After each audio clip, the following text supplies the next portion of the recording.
Bonsoir à tous. Merci d'être présents à cette cathédrale ce soir pour une nouvelle conférence. Chacun reconnaît que la Vendée est parmi tous les départements français l'un de ceux qui a la plus forte identité, mais nous n'avons pas toujours l'occasion de nous interroger sur les profondeurs d'où elle vient, cette identité. Donc Dominique Souchet, à partir de son expérience d'homme de culture, de diplomate, puis dans l'engagement politique local et national et européen aussi, nous invite ce soir à partir à la recherche des sources de cette identité vendéenne. Il va pour cela nous faire parcourir à grands pas l'histoire spirituelle qui a modelé notre département pour découvrir les trésors qu'elle nous a légués. Comme d'habitude, après la prise de parole de Dominique Souchet, il y aura un temps de questions-réponses pour ceux qui le souhaitent.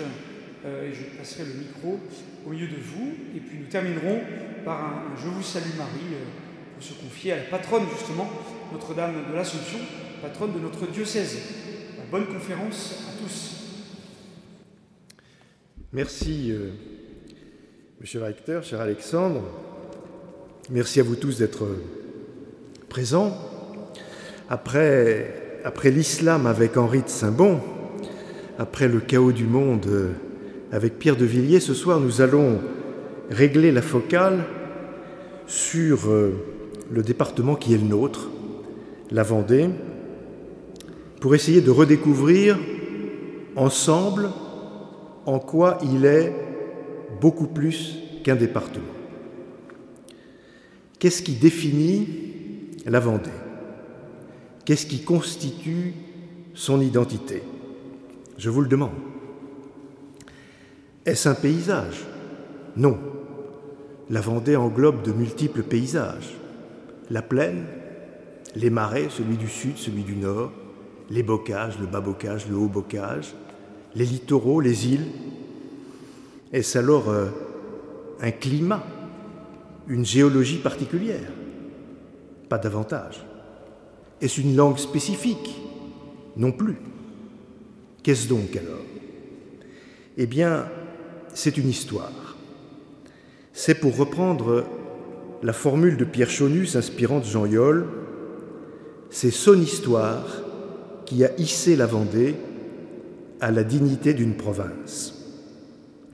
Et parmi les sources de cette histoire s'imposent d'emblée les sources spirituelles, et ce sont elles que je voudrais évoquer ce soir avec vous dans ce cadre qui est celui de la cathédrale de la Vendée.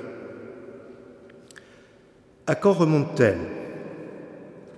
Je distinguerai deux grandes périodes. La césure qui les sépare ne vous surprendra pas. Ce sont les années 1793 et 1794. Avant la Révolution, lorsque la Vendée s'appelle le Bas-Poitou, on peut relever un certain nombre d'initiatives religieuses majeures qui commencent à dessiner les contours d'une identité vendéenne. J'en retiendrai trois. L'essor monastique qui débute dès le 7e siècle et s'épanouit au 13e, la dynamique paroissiale qui en prend le relais et qui explique le partage du diocèse de Poitiers, et puis la réforme catholique dont le Bas-Poitou est une terre d'élection, de Richelieu à Montfort, et dont l'œuvre de reconstruction, succédant à l'œuvre de destruction des guerres de religion, va marquer très profondément notre territoire. Je passe rapidement sur la mémoire de Saint-Hilaire, pourtant premier évangélisateur du Bas-Poitou, parce que, tout simplement, elle est peu documentée, mais sa marque demeure forte, sa marque demeure fortement inscrite dans la toponymie de notre département, avec 9 communes qui portent son nom, avec 21 églises placées sous son patronage, auxquelles il faut ajouter le prieuré de la Dive, à 2 lieues d'ici, magnifiquement et amoureusement restaurés. Le premier visage de la future Vendée que je vous propose donc de retenir est celui d'une sorte de principauté monastique où les princes sont des abbés, fortement ancrés au sud, qui fait penser à la naissance du Liban autour de ces monastères maronites, qui peut évoquer aussi les montagnes et les oliveraies en moins, la République du Mont Athos. Les fondateurs, les évêques et les comtes du Poitou, le futur Saint-Philbert, sont à l'origine d'une floraison d'abbayes qui vont festonner toute la rive nord du golfe des Pictons. Si on les prend d'est en ouest, Maillezais, Nieul, Moreil, Luçon, Saint-Michel-en-Lerme, Talmont. La vocation contemplative ou apostolique des réguliers, cisterciens et bénédictins, et des chanoines de Saint-Augustin va se doubler au XIIIe siècle d'une vocation d'aménageur. La mise en application de la devise de Saint-Benoît, ora et labora, la sanctification par le travail manuel, va donner naissance en Bas-Poitou à de véritables prodiges. Fonctionnant en réseau, ces abbayes vont entreprendre le dessèchement de l'immense marécage saumâtre auquel laisse place progressivement le golfe des Pictons. C'est une œuvre gigantesque d'où vont sortir un paysage nouveau, une économie nouvelle, une société nouvelle dont nous sommes les héritiers. Bien avant le temps des entrepreneurs, bien avant le temps de l'État, ce sont les moines blancs et les moines noirs qui inventent le Marais Poitevin, qui mettent en place des structures de collaboration, qui passent des contrats avec les seigneurs laïcs possessionnés, qui sont à la pointe de la recherche technique. Les historiens considèrent aujourd'hui que leur œuvre constitue la plus remarquable entreprise de maîtrise de l'eau et de bonification des sols qui ait été réalisée en Europe occidentale au Moyen Âge. La toponymie est encore là pour nous rappeler cette prouesse avec notamment le fameux canal des 5 abbés. Ces communautés monastiques sont également à l'origine du second grand élan religieux que je voudrais évoquer, la création d'un tissu, d'un maillage paroissial d'une extraordinaire densité qui est le fruit de l'essor à la fois spirituel et démographique des XIIe et XIIIe siècles. En effet, les premières paroisses sont créées à l'initiative des monastères qui en assurent la desserte. C'est cette vitalité paroissiale qui amènera le pape Jean XXII, second pape d'Avignon, pape français, à prendre la décision de scinder en 3 le grand évêché de Poitiers pour rapprocher les pasteurs de leurs ouailles en donnant un pasteur au seul Bas-Poitou. En 1317, il crée les 2 diocèses de Luçon et de Maillezais. Les derniers abbés des 2 monastères en deviennent les premiers évêques. Notre découpage communal aujourd'hui est encore un reflet fidèle de cette éclosion paroissiale du Moyen-Âge rayonnant. Et à l'intention des élus locaux qui sont parmi vous, je voudrais souligner qu'il serait heureux que les fusions de communes ne dilapident pas cet héritage précieux qui a traversé les siècles et ne débouchent pas sur des noms de fantaisie, bricolés et totalement déconnectés du legs de l'histoire. Pour mesurer l'importance de ce legs pour la structure même de nos communes, jetons un coup d'œil sur celle de Luçon en 1704. Pourquoi 1704 ? Parce que nous possédons un superbe plan de Luçon à cette date très précis qui a été dressé par l'ingénieur du roi, par le géographe tout à fait remarquable qui était Claude Masse. Et que nous montre ce plan ? Une ville issue du Moyen Âge et de l'ère classique, qui est une ville ecclésiastique, une ville épiscopale, dit Marie-Thérèse Réau, qui s'est structurée à partir de pôles religieux. La morphologie de Luçon, l'urbanisme de Luçon s'ordonne autour de la cathédrale, de l'évêché, de l'Hôtel-Dieu, des couvents, couvent des Capucins, couvent des Ursulines et de l'Union chrétienne avec leur pensionnat pour jeunes filles, autour du séminaire, autour du quartier canonial, autour des maisons de chanoines disséminées dans la partie ouest de la cité.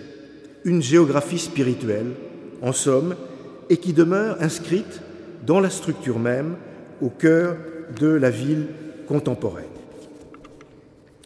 Et puis, troisième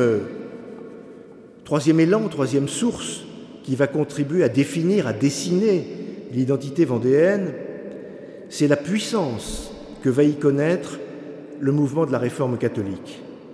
Elle sera à la mesure des ravages qui ont accompli les guerres de religion. La suite de l'histoire nous a fait oublier combien le Bas-Poitou a été un foyer particulièrement actif du protestantisme. Un protestantisme diffusé par les marchands rochelais auprès de leurs fournisseurs, les tisserands bas-poitevins, un protestantisme où se mêlent souci individualiste du salut et attirance prononcée pour les biens de l'Église, un protestantisme qui se répand également à partir du prosélytisme de Calvin au sein de l'université de Poitiers, qui est l'université de la noblesse du Bas-Poitou. Comme à La Rochelle, la messe va devenir interdite dans une 50aine de paroisses du diocèse de Luçon. Un exemple pour vous donner une idée de la tension qui règne.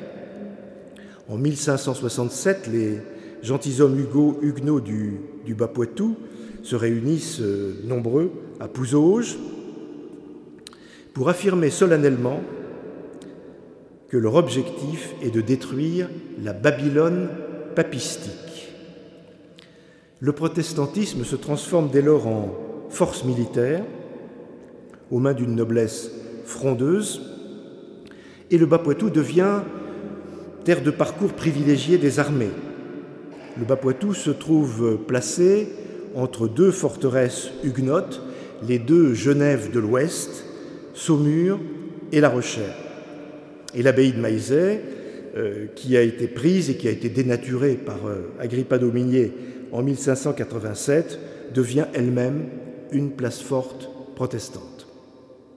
Le parc Soubise, avant de devenir l'une des cibles des colonnes infernales, fut un foyer majeur du prosélytisme calviniste, puis un centre très actif de la rébellion des grands féodaux protestants contre Louis XIII, facilité par le laxisme de l'édit de Nantes.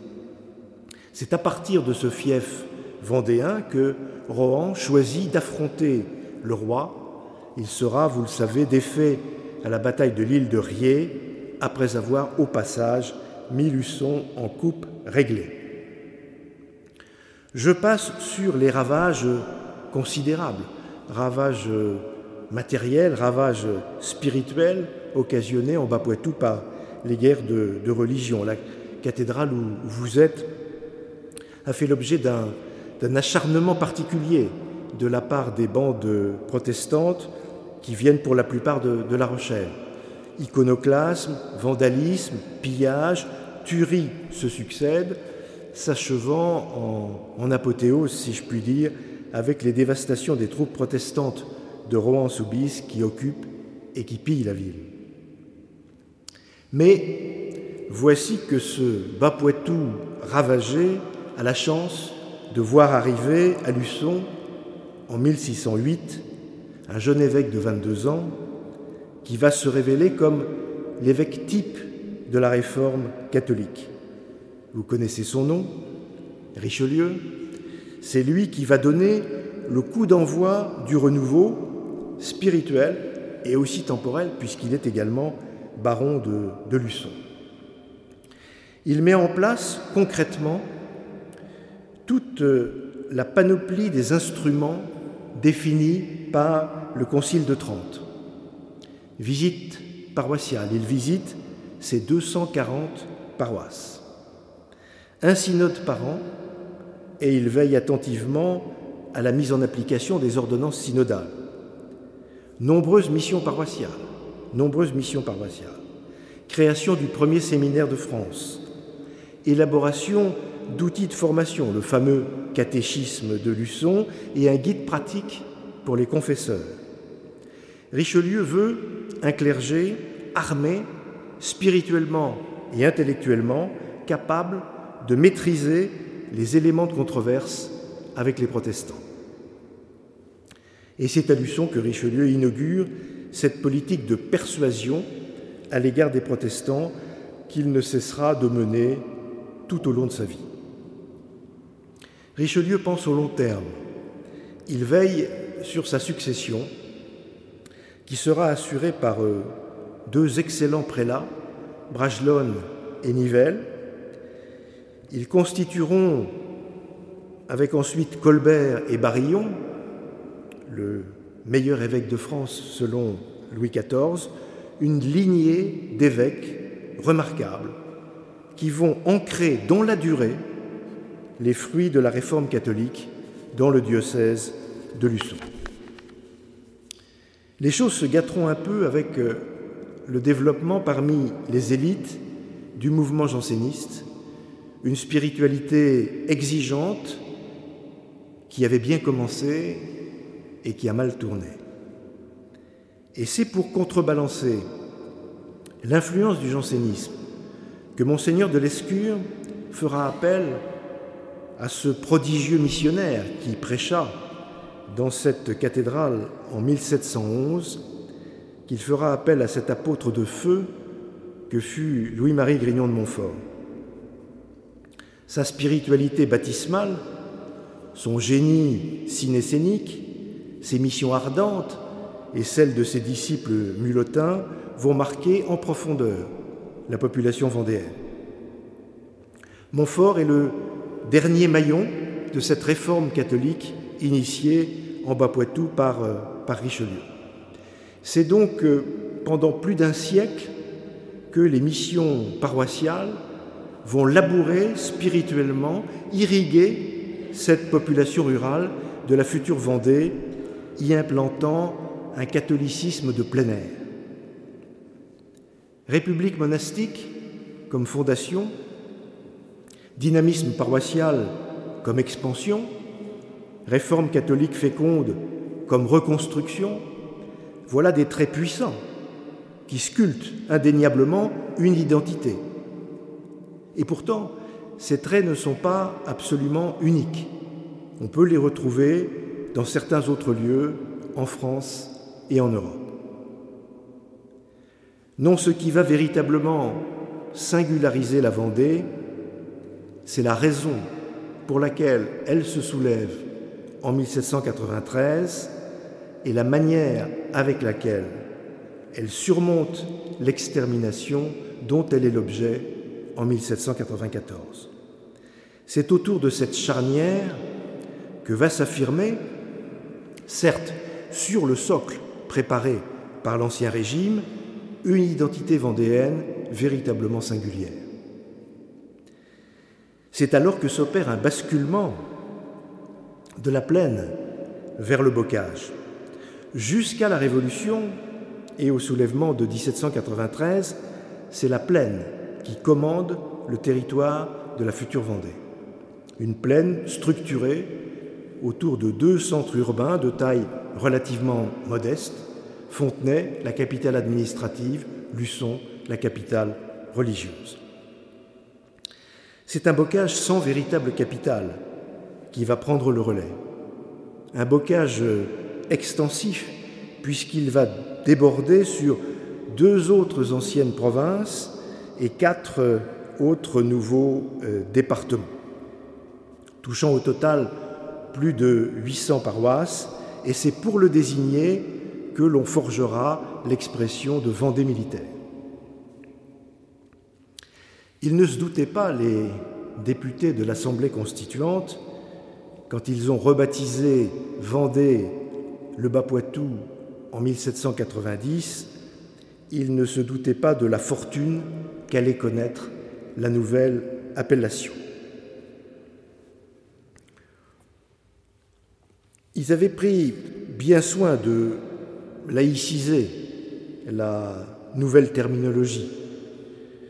Rien ne devait rappeler le passé honni qu'ils résumaient en 2 mots, superstition et féodalisme. Pour abolir l'histoire, pour faire disparaître les provinces historiques, ils décident de faire appel à la géographie et plus spécialement à l'hydrographie. C'est le cas pour notre Bas-Poitou. On va le rebaptiser les 2 laits, comme on a fabriqué les 2 Sèvres.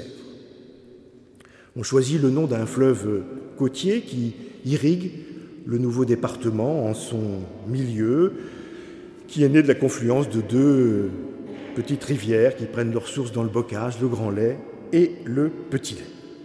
Seulement voilà, la disgrâce physique de 2 des députés du département des 2 Laits est telle que pour éviter de prêter le flanc à d'inévitables jeux de mots déplaisants, on renonce à cette appellation au profit d'une petite rivière du sud du département, la Vendée. Ce modeste affluent de la Sèvre niortaise, ça n'est même pas un fleuve, ayant pour principal mérite de baigner la capitale administrative du Bas-Poitou, érigée en chef-lieu du nouveau département Fontenay. Les constituants vont ainsi permettre la naissance du beau substantif vendéen à la place de l'imprononçable deleuzien, créant ainsi le premier département dont les habitants vont tirer leur nom.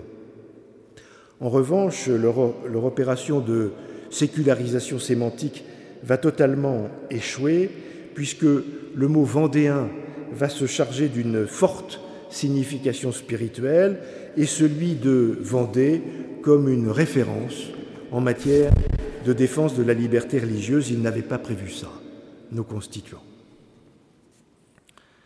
La source profonde du soulèvement des Vendéens, vous le savez, c'est le refus de se laisser déposséder d'une foi qui est leur raison de vivre, au profit d'une idéologie qu'ils perçoivent comme destructrice de ce à quoi ils tiennent par-dessus tout et qui les structure. Rends-moi mon Dieu, rends-moi ce Dieu que tu veux m'ôter, tel est le leitmotiv des Vendéens. Le grand historien François Furet résume la grande affaire, le centre de ce conflit à partir de la constitution civile, c'est la question religieuse. C'est en conscience que les Vendéens se résolvent à se soulever après une longue patience. Le curé Remaud de Chavagne explique ainsi à ses paroissiens en février 1791 pourquoi il ne peut souscrire au serment qu'on exige de lui. Ici, les lois humaines sont impuissantes. Ma conscience et mon cœur sont à moi. Ma conscience et mon cœur sont à moi. J'atteste le ciel que je les écouterai uniquement dans cette circonstance. Ce que refusent les Vendéens, c'est l'asservissement de leur conscience. Ils refusent de se laisser régénérer. Ils ne veulent pas de l'homme nouveau émancipé de toute croyance en Dieu qu'on veut les forcer à endosser. Ils ne veulent pas se transformer en adorateurs d'un progrès, d'une liberté abstraite qu'on leur présente comme un Dieu de substitution. Ils entendent rester fidèles à l'homme nouveau dont leur parle saint Paul dans la lettre aux Éphésiens 2, 13, 18. C'était la seconde lecture du 16e dimanche du temps ordinaire. Ils refusent l'Église et le clergé d'État qu'on entend leur imposer, préfiguration de l'Église d'État en Chine aujourd'hui. Devant les croix abattues, les églises fermées, les prêtres non-jureurs persécutés, les cloches fondues pour être transformées en canons, ils finissent par se révolter. Presque partout en France, on se révolte, mais nulle part avec la même ampleur. Et aucun autre des 83 départements créés par l'Assemblée constituante ne fera l'objet de la même fixation complotiste, hystérique de la part de la Convention. La Convention érige la Vendée en bouc émissaire idéologique. Souvenez-vous de l'anaphore délirante de Bertrand Barrère, député des Hautes-Pyrénées et régicide. Écoutez-le confondre la Vendée avec Carthage à la tribune de la Convention le 1er octobre 1793. Détruisez la Vendée, Valenciennes et Condé ne seront plus au pouvoir de l'Autrichien. Détruisez la Vendée, l'Anglais ne s'occupera plus de Dunkerque. Détruisez la Vendée, le Rhin sera délivré des Prussiens. Détruisez la Vendée et l'Espagne se verra harcelée. Détruisez la Vendée, Lyon ne résistera plus et l'esprit de Marseille se relèvera à la hauteur de la révolution républicaine. La Vendée et encore la Vendée, voilà le chancre politique qui dévore le cœur de la République française. C'est là qu'il faut frapper. C'est une fois la révolte militairement vaincue, vous le savez également, que la Convention lance contre la Vendée sa politique d'extermination, ce qui en fait une abomination absolue. Le quart de la population liquidée en 18 mois, l'équivalent du génocide perpétré par les Khmers rouges, en plus concentré dans la durée. Mais ce qui est miraculeux, et qui à la fois est la manifestation et va devenir le fondement durable de l'identité vendéenne, c'est la réception par les Vendéens de cette épreuve suprême. Deux voies s'offraient aux Vendéens survivants, celle de la vengeance, celle du reniement. Ils ne choisirent ni l'une ni l'autre, je vais y revenir. Mais déjà, pendant la guerre, les Vendéens n'avaient pas été des combattants tout à fait comme les autres. La célèbre grâce de Bonchamp, qui a été placée au cœur de la cinécénie du Puy du Fou, la grâce de Bonchamp n'est pas un acte isolé. Face à des adversaires qui liquident systématiquement leurs prisonniers, les Vendéens, eux, les gracient. Le geste libre par excellence. Napoléon s'en étonne dans ses mémoires, se référant à la libération par les Vendéens de 1000 prisonniers après la prise de Thouars. Il écrit « L'histoire des guerres civiles offre bien rarement de pareils exemples. » Tout au long de cette année 1793, les Vendéens ont résisté à l'alignement sur les pratiques de leurs adversaires. Leur foi les a préservés du mimétisme de la haine. Et là encore, la référence à saint Paul s'impose, et toujours la lettre aux Éphésiens. Par sa chair crucifiée, il a détruit le mur de la haine. Les ressorts de cet état d'esprit apparaissent dans certaines proclamations particulièrement explicites. Retenons par exemple la lettre de Marigny, chef vendéen né à Luçon à 2 pas d'ici, adressée au commissaire de la Convention à Niort le 28 mai 1793, juste après la prise de Fontenay. Elle est co-signée par les autres chefs vendéens. Elle explique pourquoi les Vendéens vont libérer les 4000 militaires républicains qu'ils ont fait prisonniers. Je cite : « D'après des principes aussi sanguinaires que les vôtres, nous pourrions user de représailles envers vos familles, mais nos sentiments purs et religieux nous commandent impérieusement de remplacer les crimes que la Révolution fait commettre par autant d'actes de vertu. Je rendrai à vos familles les pères qui leur sont nécessaires. Jamais je ne serai barbare. Jamais je ne serai barbare. Et jusqu'à mon dernier moment, les prisonniers trouveront en moi un ami, un protecteur. Avait-il à l'esprit ce canon du Concile de Trente, largement diffusé au temps de la Réforme catholique: tout ce que l'on fait contre sa conscience contribue à construire l'enfer. Les Vendéens de 1793 n'ont pas voulu contribuer à construire l'enfer. Leur effort pour maîtriser la violence, alors que la Révolution la pousse au paroxysme, apparaît clairement comme une conséquence de la défense de la religion au nom de laquelle ils se sont soulevés. L'emblème de la Vendée est non seulement ce double cœur surmonté d'une couronne et d'une croix que vous connaissez, héritier du Sacré-Cœur que les combattants avaient choisi comme signe distinctif. L'emblème de la Vendée, c'est aussi cette admirable sculpture de David d'Angers représentant le geste de grâce de Bonchamp mourant, emblème d'une pratique habituelle et non acte d'exception.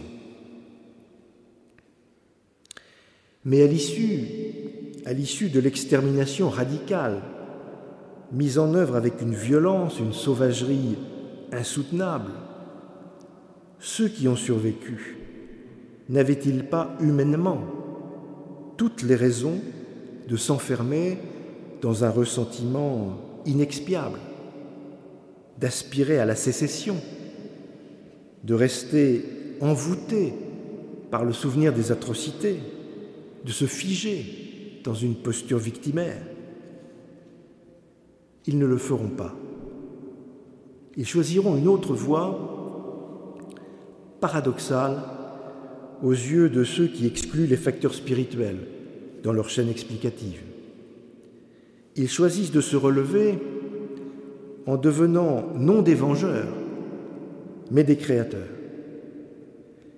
Ils parviennent à surmonter l'épreuve existentielle indicible qu'ils ont vécue en la sublimant, en opérant un retournement spirituel. Ils ont vécu un nouveau christianisme des catacombes, d'où vont émerger de nouvelles sources de l'identité vendéenne. Ils vont savoir assumer la nécessité vitale du souvenir pour que soit maintenue l'exigence de vérité face au déni, face à la culpabilisation, face au détournement de leurs intentions, mais sans basculer pour autant dans l'obsession victimaire. Cette étonnante métanoïa, on en a gardé quelques témoignages. Je pense en particulier aux mémoires de la marquise de la Roche-Jacquelin. Cette femme qui a tout perdu, qui est passée des ors de Versailles à la déréliction absolue de la virée de Galerne, et qui nous présente dans ses mémoires sa traversée de la guerre, sa traversée de l'extermination et de la reconstruction de la Vendée comme une expérience spirituelle. Si vous ne l'avez pas encore fait, lisez les mémoires de Madame de la Roche-Jacquelin. Elles ont fait le tour du monde. C'est notre Autant en emporte le vent, la fiction romanesque en moins. Walter Scott s'en est délecté. Les frères Goncourt en ont été les lecteurs enthousiastes. Je vous cite leur journal. Toute la journée plongée dans les mémoires de Madame de la Roche-Jacquelin. Quel livre, quelle épopée, quel roman! C'est tout à la fois l'Iliade et le dernier des Mohicans. Alain Gérard en a publié remarquable édition critique en 2010 au Centre vendéen de recherche historique. C'est un véritable trésor de 614 pages qui se dévore en quelques nuits. Cette sublimation s'accompagne d'une leçon tirée de l'épreuve et de sa genèse. Elle se traduira par un trait majeur qui va marquer durablement la mentalité vendéenne. Le Vendéen va demeurer un irréductible réfractaire à toute suggestion idéologique. Il va rester fidèle à sa liberté intérieure, celle qui l'a fait se soulever devant l'inacceptable et qui l'a préservé du basculement dans la haine. C'est cette liberté intérieure qui va donner aux Vendéens foi en eux-mêmes, confiance dans leur père, PAIRS, et goût de l'action autonome. Une action jamais indexée sur des impératifs extérieurs, des subventions ou des stimuli venus d'ailleurs. La tradition s'est maintenue, l'État ne finance ni le Puy du Fou, ni le Vendée Globe. C'est cette liberté intérieure qui conduira les Vendéens vers les voies les plus inattendues, celle de la création par eux-mêmes d'un réseau éducatif profondément original, celle de la construction par eux-mêmes d'une industrie improbable, celle de la réalisation par eux-mêmes d'une infrastructure culturelle pionnière sans disposer, et pour cause, de très grands sites patrimoniaux. C'est ce substrat spirituel venu de l'histoire qui va inspirer de génération en génération une culture de l'initiative et non de l'assistanat, une capacité créatrice qui va prendre au fil du temps des formes très diverses. Cette capacité d'initiative, la Vendée la met tout d'abord au service de la liberté du culte pour laquelle elle s'est soulevée en réalisant une double prouesse totalement singulière. En premier lieu, elle rétablit le culte public dans tous les territoires qu'elle contrôle, et puis, après sa défaite militaire, sous la Convention thermidorienne et le Directoire, elle jouit, seule en France, de la liberté de culte maintenue en vertu des concessions qu'elle a obtenues en négociant le traité de la Jaunée en février 1795 avec la Convention thermidorienne. Au lendemain de la destruction du pays, la première des audaces est celle des recommencements élémentaires, l'audace de retrouver les gestes vitaux, l'audace de se mettre à reconstruire un monde civilisé après s'être trouvé face à l'inhumain, l'audace de réapprendre à ensemencer, l'audace de rebâtir, en commençant par l'Église avant sa propre maison. Puis, le renouveau prendra la forme d'une vitalité spirituelle absolument sidérante. La Vendée s'érige en foyer rayonnant du catholicisme, d'une robustesse, d'une fécondité, d'une inventivité étonnante. Le premier séminaire créé en France après la Révolution est fondé en Vendée, à Chavagne. La Vendée se couvre au cours de la seconde moitié du XIXe siècle d'un manteau d'églises neuves, vastes comme des cathédrales, renouvelant la physionomie de la plupart des communes vendéennes. On érige à domicile de nouveaux lieux de pèlerinage, à la Flosselière, à la Rabatelière et en bien d'autres lieux. Lourdes va bientôt devenir une annexe de la Vendée, et la Vendée se couvrir de répliques de la grotte des apparitions et donner le nom de Massabielle à ses stades de foot. Les congrégations diocésaines fleurissent, congrégations enseignantes, congrégations hospitalières, les Ursulines de Chavagne, fondées par Baudouin, les Sœurs de Mormaison, fondées par Monroe, les Frères de Saint-Gabriel, institués par Dehaye, les missionnaires vendéens essaiment sur tous les continents et donnent des évêques à Bagdad, à Nagasaki, à Hanoï, à Rangoon, à Majinga, à Addis Abeba, à la Dominique, aux Marquises. Et face au nouveau régime, plutôt que de se murer dans une opposition de principe radicale et stérile, les Vendéens vont s'approprier avec beaucoup de finesse, beaucoup de réalisme, les libertés constitutionnelles dès leur proclamation. Liberté de culte, nous l'avons vu, mais aussi suffrage universel, liberté de l'enseignement, liberté d'association, liberté d'entreprise. De ce pragmatisme né du refus et de l'idéologie et de la haine, va naître un ressort, un mode de fonctionnement particulier, un développement économique et social endogène, nourri de solidarité, nourri aussi par un esprit d'ascèse qui fait que les bénéfices réalisés par l'entreprise sont considérés comme destinés à être aussitôt réinvestis. Un mode de développement où l'on attache autant d'importance à la communauté de travail qu'au capital. Un capital que l'on commence à réunir dans les sacristies. C'est là que s'esquissent les premières caisses de crédit mutuel, la toute première à Saint-Denis-du-Péret, à quelques kilomètres d'ici. Il en résulte un rapport à l'État spécifique, partenarial, sans défiance, mais sans sujétion.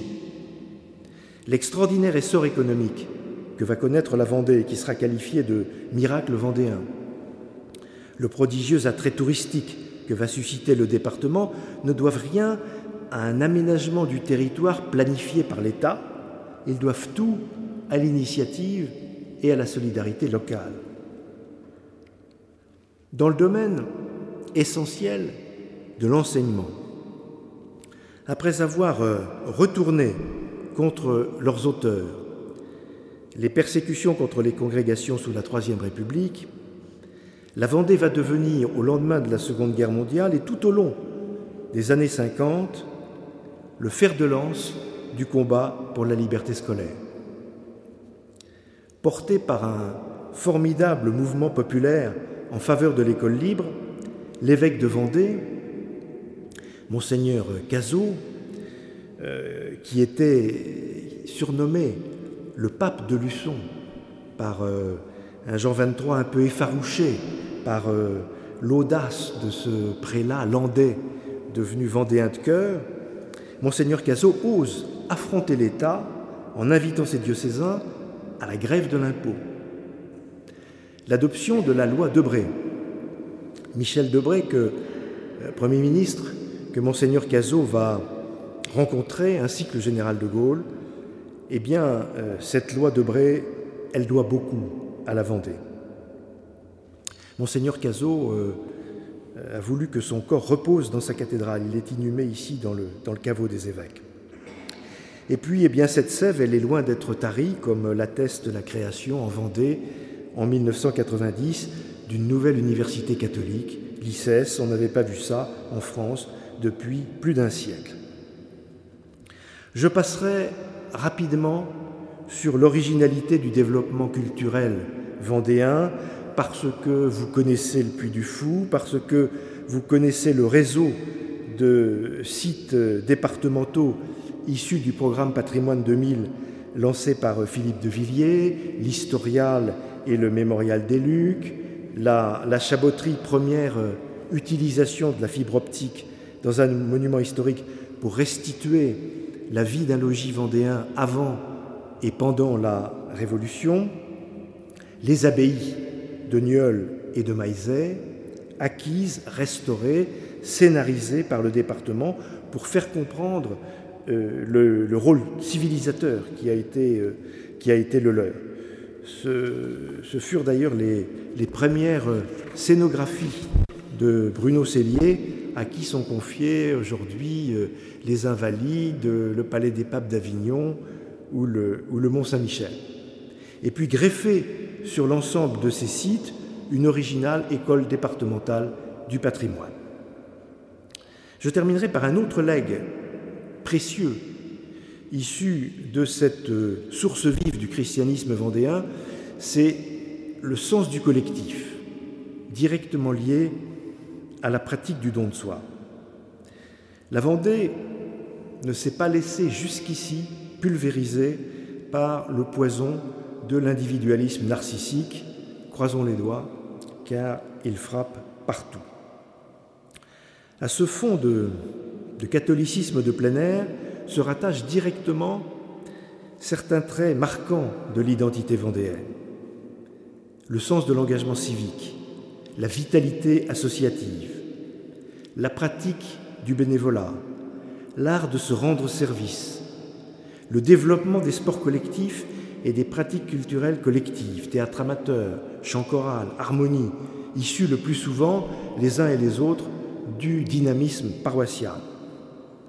Par exemple, le théâtre Saint-Louis, qui deviendra plus tard les compagnons du théâtre, toujours très actif, est-il l'une des plus anciennes associations luçonnaises et vendéennes, et il plonge ses racines dans une initiative paroissiale de la fin du XIXe siècle, au temps du curé Charpentier et de son vicaire Louis Soulard. Plus récemment créée, l'aventure du Vendée Globe, tous les 4 ans, est vécue en Vendée comme une passion collective où l'on partage les joies et les angoisses de ces voyages intérieurs au bout de soi-même, dont les skippers nous font le don. Ce fil du don de soi court tout au long de l'histoire de la Vendée. Il court depuis l'offrande de sa vie que fait à 20 ans le jeune Henri de la Roche-Jacquelin, quand il répond à ceux qui viennent le chercher pour qu'il les mène au combat, « Si je recule, tuez-moi ». Il court dans les lettres des poilus vendéens de 14-18, « Je fais mon devoir », dont certains étaient des congréganistes expulsés en 1906 et revenus pour s'engager. Il court avec les risques assumés avec générosité dans une trentaine de communes vendéennes pour cacher des enfants juifs pendant l'occupation allemande avec un record absolu détenu par Chavagne. Il court ce fil rouge du don de soi jusqu'aux bénévoles puis follets qui donnent gratuitement leur temps et leurs vacances pour transmettre aux visiteurs venus de partout la beauté tragique et féconde de l'histoire de la Vendée. Cette identité vendéenne qui s'alimente aux sources que nous avons tenté d'explorer à grands traits ensemble ce soir, je voudrais terminer en vous apportant le témoignage de son universalité que j'ai pu constater à travers un itinéraire diplomatique de 20 ans. La Vendée surgissait soudain dans la bouche de mes interlocuteurs. À Pékin, le général Huang Chen, compagnon de Mao Tse-tung et premier ambassadeur de la Chine populaire à Paris, évoque devant moi l'insurrection vendéenne comme une des sources d'inspiration de la longue marche catalysant le soulèvement des zones rurales chinoises. À Moscou, Gromyko, l'inébranlable ministre des Affaires étrangères de l'URSS, répond à notre ambassadeur qui lui demande de caractériser les adversaires que l'armée rouge est envoyée combattre en Afghanistan. Il lui répond « Ce sont des Vendéens ». À Québec, Robert Bourassa, Premier ministre, « Mon vrai nom est Bourrasso. Je descends en ligne directe d'un ancêtre portant ce nom, François Bourrasso, parti pour le Canada de Saint-Hilaire-de-Loulay au XVIIe siècle, comme tant d'autres Vendéens qui ont apporté ici leur foi, leur langue devenue la langue de chez nous, et leur courage. » À Varsovie, au temps des messes clandestines pour la patrie célébrées par le père Popieluszko, qui paiera cette audace de sa vie, la référence à la Vendée est omniprésente. À Washington, alors qu'en France, les historiens non conformistes sur la Vendée peine à ébranler la vulgate officielle, une pléiade d'universitaires américains, on n'est pas encore au temps de l'invasion de la culture woke, une pléiade d'universitaires américains se passionne pour l'histoire de la Vendée et l'aborde sans les préventions idéologiques de leurs collègues français. C'est un bonheur de les rencontrer. Ils s'appellent Simon Schama, Alan Forrest, Charles Tilly. Toujours aux États-Unis, mais cette fois, nous sommes à Cavendish, dans le Vermont. Le plus grand des dissidents y vit en exil depuis 20 ans. Il s'apprête à rentrer dans son pays, la Russie, délivré du totalitarisme communiste. Vous l'avez deviné, il s'agit d'Alexandre Solzhenitsyn. Il reçoit une invitation de Philippe de Villiers qui lui propose de venir inaugurer le mémorial des Lucs. Lui qui refuse toute invitation protocolaire, son acceptation est immédiate. « C'est un honneur que vous me faites », répond-il. Pourquoi ? Pourquoi ? Parce que la référence vendéenne a été intégrée à l'histoire de la Russie, comme à sa propre histoire. Et il le rappellera dans son discours des Lucs. L'enfant que j'étais lisait déjà avec admiration dans les livres les récits évoquant le soulèvement de la Vendée. Ou encore, nous avons eu notre Vendée, et même plus d'une. Ce sont les grands soulèvements paysans de Tambov, de Sibérie occidentale. Les Vendéens ne se rendent pas toujours compte à quel point la figure de la Vendée est ainsi nettement perçue et fortement identifiée à travers le monde, qu'elle soit considérée par les uns comme un modèle ou vilipendée par certains autres comme un contre-modèle. Le symbole de cette universalité de la référence vendéenne, celle d'un territoire qui est né et qui s'est développé à partir d'une source d'essence religieuse, c'est l'attestation qui est venue lui apporter, 200 ans après le soulèvement, une grande voix venue de l'autre bout du monde, l'une des plus grandes voix du XXe siècle. Je laisserai donc à Alexandre Solzhenitsyn ce soir le dernier mot, celui par lequel il a conclu son discours des Lucs. Aujourd'hui, je le pense, les Français seront de plus en plus nombreux à mieux comprendre, à mieux estimer, à garder avec fierté dans leur mémoire la résistance et le sacrifice de la Vendée. Merci de votre attention.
Alors, ça progresse un peu.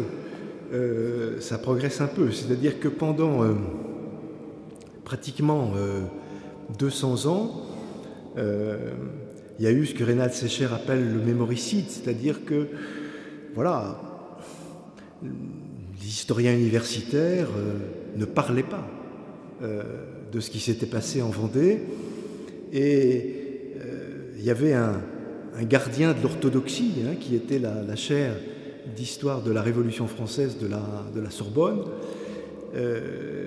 qui a été détenu par des dantonistes tout d'abord, et puis ensuite par des robespierristes. Donc vraiment, les choses étaient très verrouillées. Et donc il faut attendre le début des années 60 pour qu'on commence à parler de ce génocide franco-français. C'est le titre du livre qu'a écrit avec une préface de Pierre Chaunu Reynald Secher. Ensuite, on a eu tout le travail qu'a fait Alain Gérard avec son livre, alors que je vous recommande. Je vous recommande pas seulement les mémoires de Madame de la Roche-Jacquelin, mais plusieurs livres d'Alain Gérard. Il a écrit alors ça doit être en 1999, c'est paru chez Fayard, Par principe d'humanité, la Vendée et la terreur. Par principe d'humanité, vous savez, c'est le début de cette épouvantable citation de Carrier. C'est par principe d'humanité que je purge la terre de la liberté de ces monstres. Les monstres, c'est nous. Et c'est une phrase absolument abominable parce que il dit au fond, je tue les Vendéens non pas parce que je hais les Vendéens, mais au nom de l'amour de l'humanité. Une espèce de retournement, de subversion totale des valeurs. Et puis en 2013, si je ne me trompe, Alain Gérard a sorti les archives de l'extermination. Alors là, il a fait un travail absolument colossal de réunion, d'assemblage de tous les documents disponibles sur l'extermination. C'est un livre qui, voilà, parfois n'est pas facile à lire, mais qui est absolument déterminant. Et puis alors la nouveauté la plus récente, c'est le travail d'un juriste qui est Jacques Villemain. Jacques Villemain, c'est un diplomate et c'est un spécialiste du droit pénal international. Il a travaillé à la Cour pénale internationale et puis dans les cours pénales spécifiques qui ont été créées pour l'ex-Yougoslavie, le Rwanda. Et le raisonnement de Jacques Villemain consiste à dire il y a le travail des historiens, mais ce qui est important, c'est qu'il y ait maintenant le travail des juristes. Et son raisonnement consiste à dire si les événements de Vendée de 1793-94 se passaient aujourd'hui, comment seraient-ils qualifiés au regard du droit pénal international? Et donc il a écrit deux bouquins très intéressants qui se lisent facilement. Vendée 1793-1794, une étude juridique, et puis il vient de sortir, je crois que c'est l'année dernière, Génocide en Vendée, c'est paru aux éditions du Cerf. En gros, si vous voulez, sa conclusion, ça consiste à dire on a des crimes contre l'humanité, voilà, en appliquant vraiment ce qu'est la notion juridique de crime contre l'humanité, en fait, dès le début, dès mars 1793, à partir du moment où les Vendéens sont considérés comme une population mise hors la loi par la loi de mars 1793. Et puis, lui considère que le génocide, l'intention génocidaire, est absolument constituée dès que le plan des colonnes infernales est établi, c'est-à-dire en janvier 1794. Et donc, son analyse, qui est très, très détaillée, très, très pointue, consiste à dire il y a génocide à partir de janvier 1794. Alors, on a du matériau, je veux dire, les choses avancent quand même, mais c'est compliqué. Moi, j'ai des souvenirs de députés un peu amers. J'avais soutenu un texte de loi sur la pénalisation du génocide arménien à l'Assemblée nationale. On était 250, 300 à soutenir le texte, ça ne se posait absolument aucun problème. Et puis donc après, dans la foulée, j'ai été retrouver mes collègues en leur disant bah, écoutez, maintenant il y a un autre génocide, il est franco-français celui-là, ça serait peut-être pas mal qu'on en parle aussi. Et donc je vais déposer une proposition de loi et puis je serais heureux que vous la co-signiez avec moi. Alors là je peux vous dire que le groupe s'est rétréci, on s'est retrouvé entre 10 et 15 députés pour soutenir le texte sur le génocide vendéen. Voilà, mais je pense qu'on y arrivera. La vérité, elle finit toujours par sortir du puits. L'un des problèmes, c'est que les études des historiens et des juristes ne se traduisent pas encore au niveau des manuels scolaires. Regardez aujourd'hui les manuels scolaires collège et lycée, on a toujours les deux mêmes lignes sur la Vendée. Bon, quelques massacres en passant, mais c'est vraiment un épiphénomène. Donc ça, je pense que là, il y a une haie à sauter. Moi, j'ai une question qui est un peu en lien avec M. Vendée et le bocage. C'est-à-dire que vous avez parlé du maillage des paroisses avant la place monastique, le maillage des paroisses, le recours catholique du XVIIe notamment. Mais qu'est-ce qui explique, comment on pourrait expliquer le fait que le sud Vendée s'est moins soulevé que le bocage, alors qu'en soi, il y a eu une mission paroissiale. Il y a eu même un substrat spirituel, on pourrait dire. Comment on pourrait expliquer cette différence? Alors, la société n'est pas tout à fait la même. On a un sud urbain moins rural que le bocage. Mais surtout, ce qui se passe, c'est que le dispositif républicain s'organise dans le sud autour donc de 3 points forts, les Sables d'Olonne, Luçon et Fontenay. Et si je prends l'exemple de Luçon, Luçon est transformé très très vite en une place de guerre.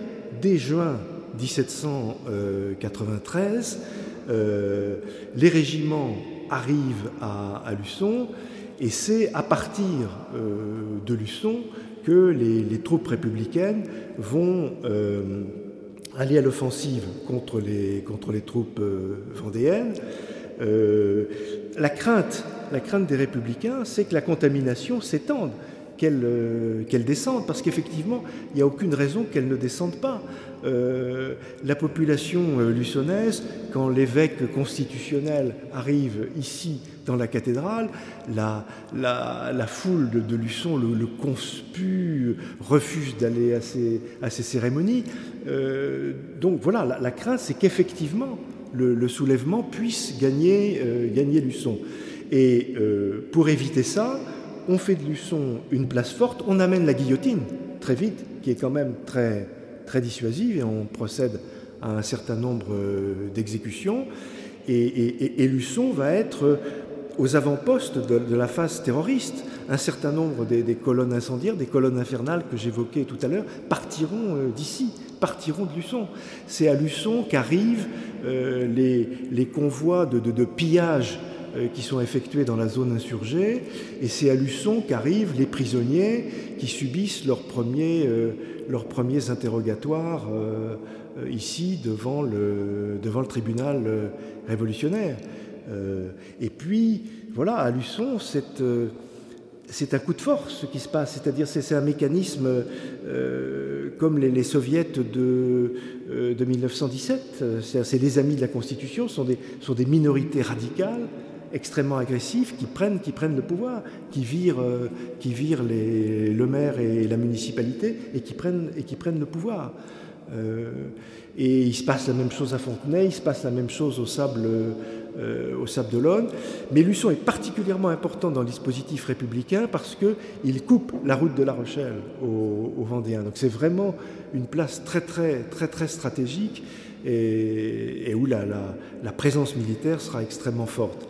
Alors il y a aussi le fait que toute une partie de la population de Luçon s'en va. Les familles nobles de Luçon partent en 1791. Tout le clergé est expulsé en 1792. Et dans l'étude qu'a fait le docteur Villaume, il y a un très bon livre, ceux qui s'intéressent à Luçon sous la Révolution, qui s'appelle précisément Luçon pendant la Révolution, qu'a écrit le docteur Villaume, qui est un livre excellent, très, très précis. Il montre que la population de Luçon chute pendant la Révolution. Luçon perd toute une partie de sa substance, véritablement. Et cette perte de population s'explique pas seulement par le départ de la noblesse et du clergé, mais aussi il y a toute une partie de la population jeune qui s'en va. Et ce qui va se passer, c'est qu'il va y avoir une nouvelle population qui va s'installer. Il va y avoir des militaires républicains qui vont rester, qui vont se marier à Luçon.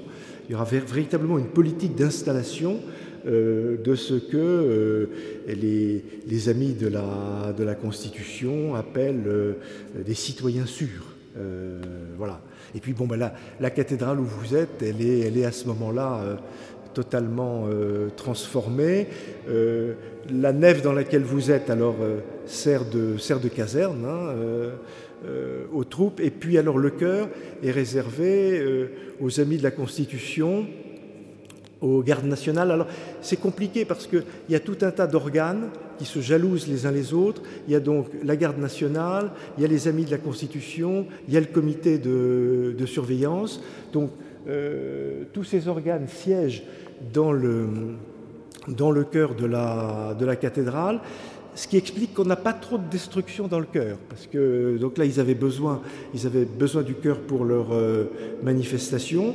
Donc l'autel, il y a un autel dédié à la déesse Raison, et puis au moment donc où on supprime la semaine pour la remplacer par la décade, le moment où ça va fleurir le plus, ça sera sous le directoire. Ça, c'est pour supprimer le dimanche et supprimer notamment la messe du dimanche.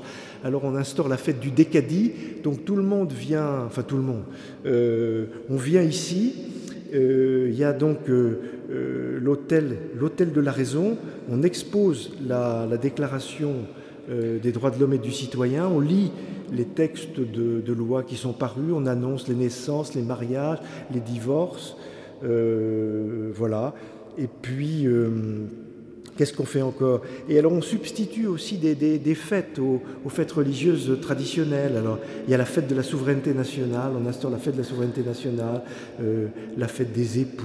Voilà, il y a toute une série de fêtes, mais tout ça ne prend pas. Voilà, ça dure véritablement simplement quelques années. Mais c'est pour dire, voilà, Luçon est complètement investi par, à la fois politiquement et militairement, comme une place forte républicaine dirigée contre l'insurrection vendéenne. Juste en cette année Napoléon, est-ce que vous pourriez dire 3 mots sur l'attitude justement de Napoléon vis-à-vis des Vendéens qui était plutôt positive? Alors l'image de Napoléon n'est pas mauvaise chez les Vendéens parce que il y a le Concordat, il y a la réouverture officielle des églises. Alors la réouverture des églises, je le disais tout à l'heure, la première réouverture, c'est le traité de la Jaunais. Hein. C'est vraiment une situation exceptionnelle où les églises sont fermées partout en France, sauf en Vendée, grâce au traité de la Jaunais.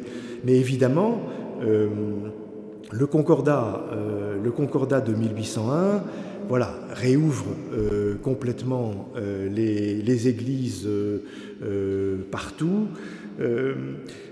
Il y a l'attitude de Napoléon. Alors d'abord, je crois qu'il a de l'estime pour, en réalité, le soulèvement vendéen. Vous savez que dans les mémoires qu'il dictera à Sainte-Hélène, c'est lui qui aura cette expression de peuple de géants, donc c'est pas négatif.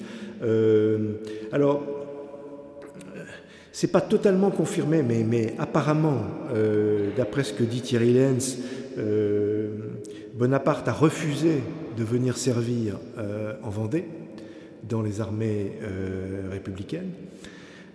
Ça aussi, c'est un élément important. Et puis, les préfets que Napoléon va nommer en Vendée, le préfet Merlet notamment, auront une action tout à fait intelligente, tout à fait positive, tout à fait constructive.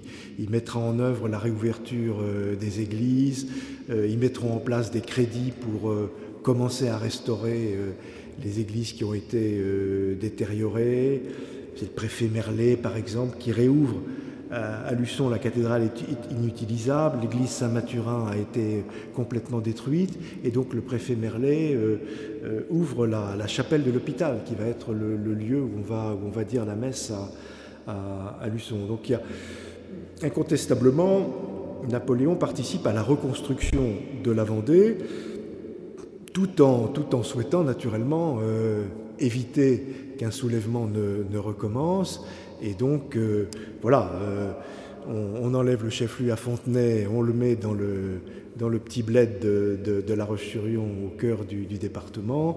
On trace les grandes routes qui vont permettre de contrôler le bocage. Voilà, il y a à la fois une politique de reconstruction et une politique de contrôle et de prévention pour éviter que la Vendée ne se soulève pas de nouveau. Dernière question. Puisqu'on en est aux années du Concordat, et effectivement sur le sujet des fondements religieux de l'identité vendéenne, qu'est-ce que vous pensez de la carte de la petite église? C'est quelque chose d'important qui a... Pardon, de là? La carte de la petite église qui a... Oui, oui.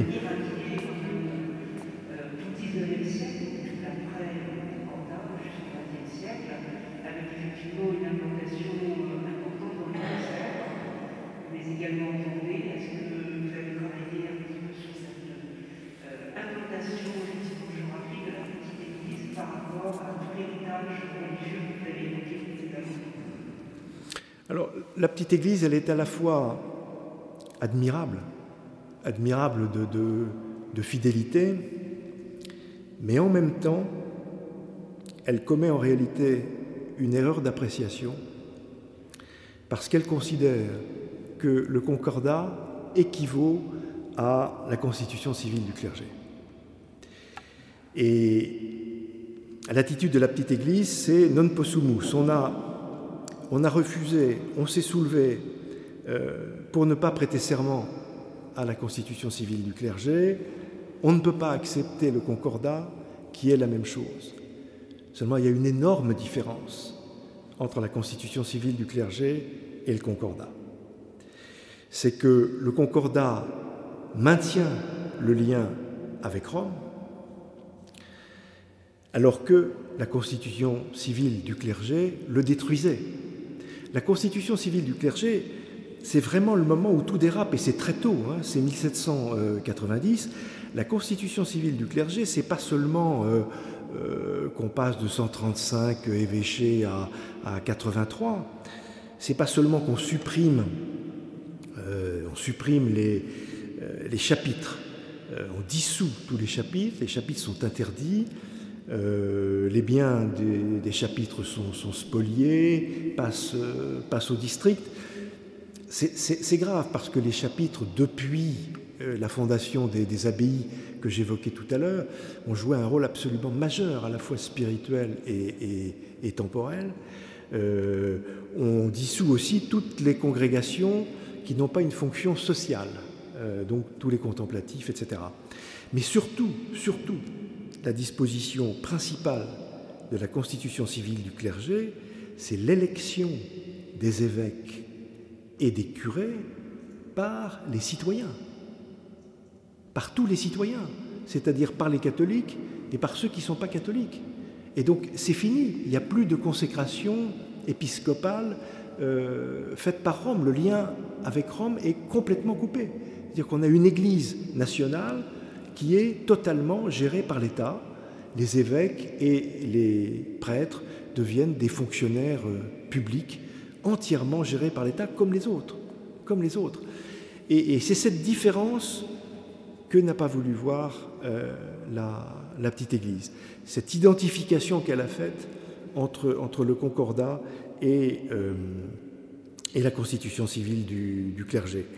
Alors, vous savez que maintenant, la petite Église reste implantée autour de Courlay, un peu dans les Deux-Sèvres, mais en réalité, il reste plus grand-chose, parce que de mariage en mariage, voilà, les traditions se dissolvent. Vous savez donc qu'il n'y a plus de clergé, évidemment, depuis longtemps. Alors, c'est très touchant, la petite Église, parce que c'est vraiment un exemple voilà, de fidélité absolue. En même temps, je crois que c'est un tout petit peu à côté de la plaque.